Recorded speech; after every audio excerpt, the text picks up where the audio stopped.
एक भीड़ भाड़ भरे शहर में टेरी नाम का एक छोटा सा कछुआ सड़क पार करने का प्रयास कर रहा था कि अचानक एक बड़ा सा ट्रक तेजी से गुजरा और जिससे टेरी घायल हो गया। उसकी सारी उम्मीदें खत्म होने लगी। तभी अचानक वहां रेमी नाम का एक खरगोश गुजर रहा था। उसे देखकर रेमी की करुणा भाव जाग उठी और वो टेरी की ओर दौड़ पड़ा। बहुत प्यार के साथ उसने टेरी के घावों पे दवा लगाई और उसके ठीक होने तक उसकी देखभाल करी। जब तक टेरी ने अपनी ताकत को वापस की, तब तक रेमी और छोटे कछुए ने एक बहुत ही सुंदर नाता बना लिया।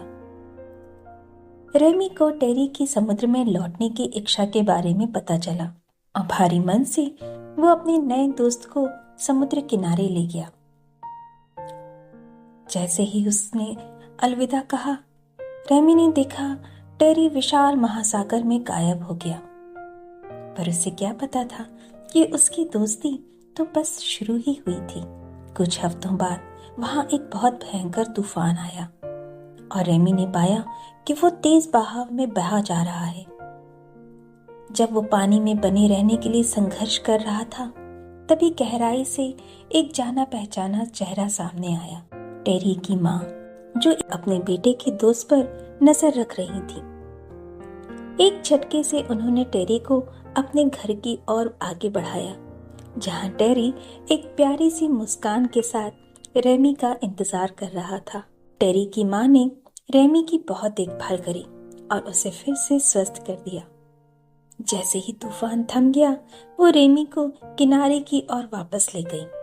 अब एक बार फिर से वो अलग हो रहे थे, पर रेमी को एहसास हुआ कि उसके निस्वार्थ कार्य ने जीवन भर की दोस्ती को जन्म दिया। उस दिन के बाद से रेमी और टेरी समुद्र किनारे मिलते, कहानियां और हंसी मजाक करते। उनकी दोस्ती एक मिसाल के रूप में कायम हो गई कि बुरे समय में करुणा और दया का भाव सबसे अटूट और अद्भुत दोस्ती का कारण बन सकता है। तो ये थी एक छोटी सी कहानी। आइए अब हम जानें कि इस कहानी का क्या आध्यात्मिक अर्थ हो सकता है। इस कहानी के सारांश में कुछ आध्यात्मिक पहलुओं पर ध्यान देते हैं। पहला, स्थायी संबंधों का आधार दया और करुणा होता है। इस कहानी में रेमी और टेरी की दोस्ती दया और करुणा की शक्ति को दर्शाती है।